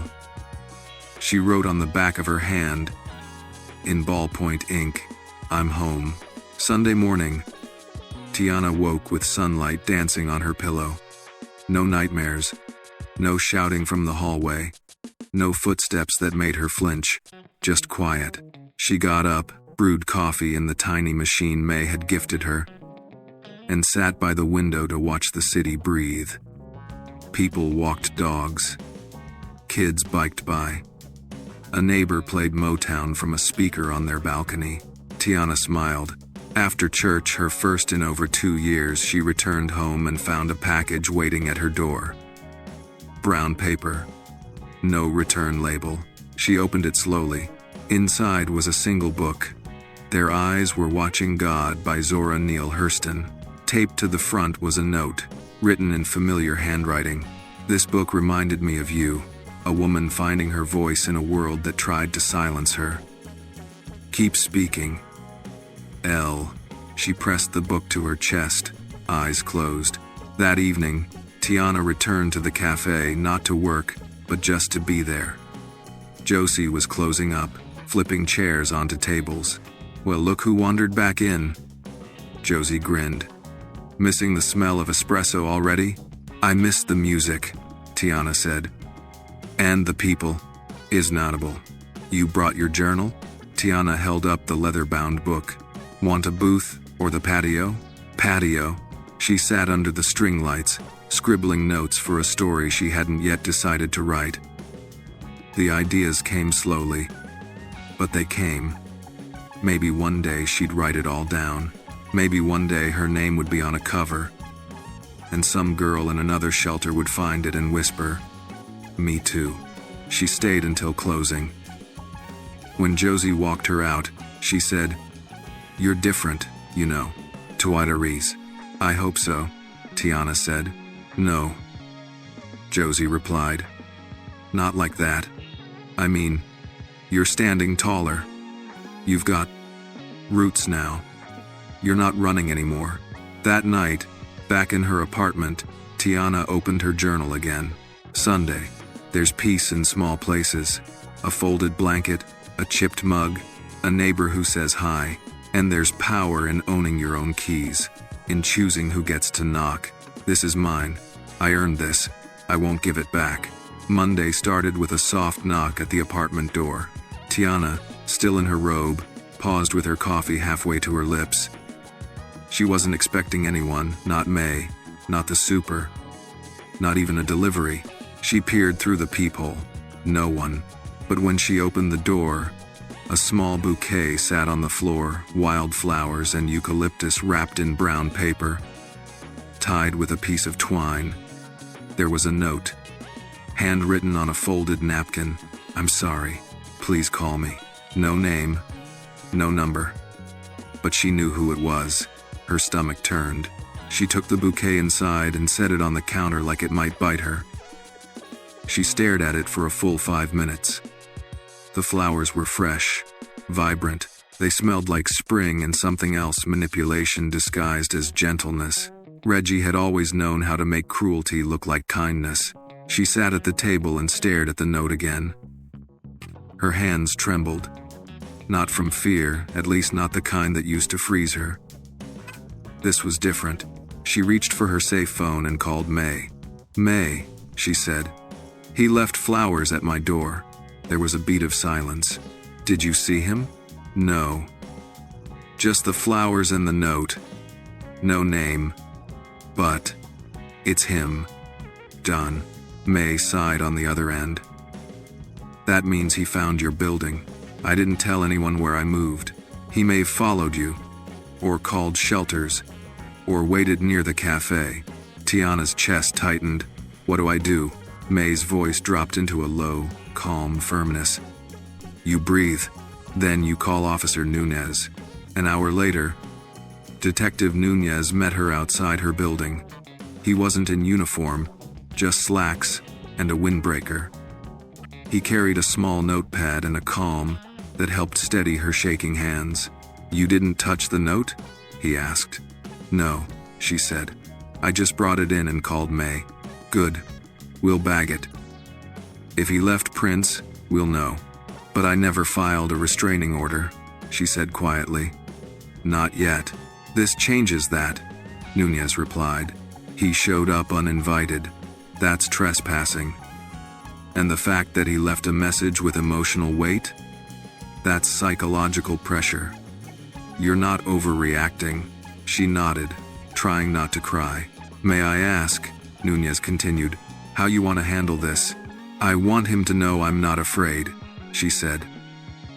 "And I want the law to stand between us." He nodded. "Then that's what we'll do." They walked through her building. He inspected entrances, noted blind spots, asked about cameras. He even offered to help coordinate with the landlord to increase security. Before he left, he handed her a printed packet. "Filing the order is step 1. Once it's processed, we can deliver notice to him. You won't have to see him. You won't have to say a word." She held the packet like a life preserver. That evening, Tiana went to work at Davenport Roasters, more on edge than usual. Josie noticed before she even finished tying her apron. "You okay?" "He found me," she said softly. Josie didn't flinch. "Did he do anything?" "Just flowers. A note. But it was enough." Josie set down the box she was carrying. "You want to stay? Or go?" "I want to stay," Tiana said quickly. "If I go, he wins." Josie nodded. "Then we keep the front lights on bright. You don't walk out alone, and anyone who gives you bad vibes, we cut him off." Tiana smiled weakly. "You're like a coffee shop bouncer. I'm your unofficial bodyguard with a milk frother." Skine. They both laughed, and the sound of it lightened the air. Halfway through her shift, Luca entered again. This time, he wasn't wearing his usual tailored suit, just jeans and a wool coat. He ordered a decaf and lingered by the counter. When the cafe quieted, he spoke gently. "I heard about the flowers." Of course he did. Luca had ears everywhere. "I'm handling it," Tiana said. "With the police." "Good," he said. Then, "Do you feel safe working here?" She paused. "I feel stronger here. It's in tech." He nodded. "Then let me know if that changes. Your safety is not negotiable. I appreciate that." Luca turned to leave but stopped at the door. "You know," he said, "people like him thrive on silence. But you've got something better now." "What's that?" "Witnesses." Then he left. That night, back in her apartment, Tiana burned the flowers in a tin trash can on the fire escape. Not because she was afraid, but because she refused to let his intentions live under her roof. As the petals curled into ash, she stood tall, barefoot in the cool air, a blanket around her shoulders like a queen's cape. Then she went inside and wrote, "Monday. I didn't ask for flowers. I don't owe anyone softness for their cruelty. I am not afraid of notes left on napkins. I have a pen of my own, and I'm using it. Let the record show. I lived. I stayed gone. And I chose me." Wednesday came like a hammer and a hymn. The weight of what Tiana had decided to file the restraining order felt both terrifying and holy. It wasn't revenge. It was declaration. It was choosing not to live like prey. She arrived at the precinct just after 9 a.m. Her paperwork tucked neatly in a manila folder. Her hair pulled back. Her hands steady, even if her heart wasn't. She wore the cardigan May had given her. The one with the loose sleeve and soft green wool. It felt like armor. Detective Nunez met her in the lobby, guiding her gently through the back halls. Everything smelled like old coffee and printer ink. The air held a quiet hum, like the city's pulse being tracked one report at a time. They sat at a small desk tucked in a side office. A notary was present. A plainclothes officer typed on a laptop nearby. "Take your time," Nunez said. "And remember, you're not on trial. You're giving truth a paper trail." Ike. Tiana unfolded her papers and began reading out loud, her voice quiet but unwavering. My name is Tiana Brooks. I am requesting a restraining order against Reginald James Morris. Each sentence she read felt like a door closing. Not on her past, not fully, but on his access to her. On his voice being louder than hers. On the lie that he still owned part of her life. She described the incidents. The escalation. The time he locked her in the bathroom for hours without food. The slammed door. The accidental shove. The look he gave her the day she finally left, the kind that promised he wasn't finished. The notary nodded, stamped the forms, signed where needed. When it was done, Detective Nunez placed a hand gently on the folder. It'll be filed within the hour, he said. Once processed, he will be served. That could take a day or two depending on his location. And he'll know it's from me, Tiana said. Yes, but he'll also know the law is watching now. With additization 41s and of that. She nodded, chest tight but proud. Thank you. He offered a small, rare smile. You've done the hardest part. The rest, we handle together. Back at the café, the day moved slowly but warmly. The regulars filtered in with their usual orders. Josie handed Tiana the good milk steamer, the one that didn't sputter, and winked. You got this, warrior. Tiana grinned. I filed today. Josie stopped mid-pour. You did? Yeah. He'll be served soon. Josie nodded solemnly. Damn right he will. Inexide. By afternoon, the mood in the shop lifted. Rob brought in muffins from a local bakery and said, For my best trainee. He handed her one wrapped in parchment, blueberry and lavender. She nearly cried. Then, around 3 p.m., a text came. Unknown number. You think this piece of paper will stop me? Tiana stared at the screen. Her breath caught, but she didn't freeze. Instead, she took a screenshot, flagged the number, and walked straight into the back office. Josie turned as she entered. I need to call Detective Nunez. He just texted me. Josie grabbed the landline and held it out. Use this. He'll pick up faster from the shop line. Tiana did. Nunez answered on the first ring. He texted me, she said. I have proof. Read it to me, he said. She did. Nunez's voice dropped to that quiet firmness she recognized from the shelter. Thank you for reporting this. That text violates the temporary protective order we pre-filed. It was already in place under emergency status until the official one is processed. This gives us grounds to act sooner. Will he be arrested? If we locate him before the full order is served, he may receive a warning and documentation. But if he continues, if he contacts you again, we escalate.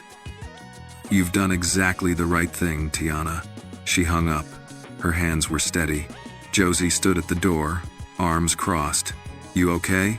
Better than I thought I'd be. I do 80s est. You want to go home? No, Tiana said. I want to work.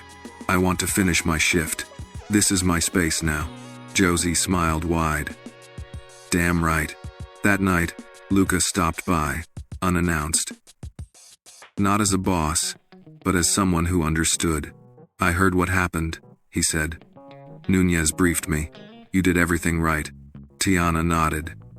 I'm not going to run. I wouldn't let you. He said quietly. You're part of this family now. You show up.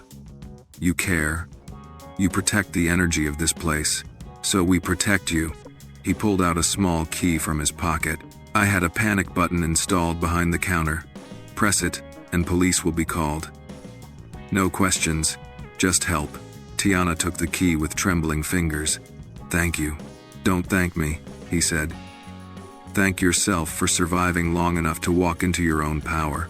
Back home, she opened her journal with a hand that no longer shook. Wednesday. He texted me. I answered with silence and protection. I put my name on a legal document today. I claimed myself in ink. I'm not waiting to be rescued anymore. I'm protecting my own damn story. And if he shows up again, he won't be met with fear. He'll be met with me. Friday came with sunlight like silk. The sky above New York was unusually clear, as if the city itself had taken a deep breath and finally exhaled. Tiana stood at her window, holding her coffee like a ritual. She watched the world outside without flinching. No shadows on the stairwell. No footsteps outside her door. Only pigeons and neighbors. And the everyday sound of someone living. She checked her phone. No messages. No threats. Just a weather alert for light rain after midnight. And a meme from Josie about bad customers and spilled cappuccinos. It had been 2 days since Reggie's last message. 2 days of silence. But this silence didn't feel like fear. It felt like space. At 10 a.m., Tiana arrived at Davenport Roasters, not as the girl who'd once trembled by the espresso machine, but as a woman who'd faced her monster and didn't look away. Josie was already inside, restocking syrups. "You hear back from Nunez?" she asked. Tiana nodded. "Yeah. They served him yesterday afternoon. No resistance. He took it. Walked away." "Good," Josie said. "Let him walk far." Tiana tucked her coat behind the counter, tied on her apron, and washed her hands. As the water ran warm over her fingers, she caught her reflection in the chrome faucet, older, maybe, but stronger. Rooted. A few minutes later, Luca arrived. He didn't say much. Just passed her a small envelope, unmarked. Inside was a single index card, with handwriting she recognized instantly. "You didn't break, you bloomed. L." Tiana held it like something sacred. By noon, the café was full. Regulars. Strangers. A few curious newcomers.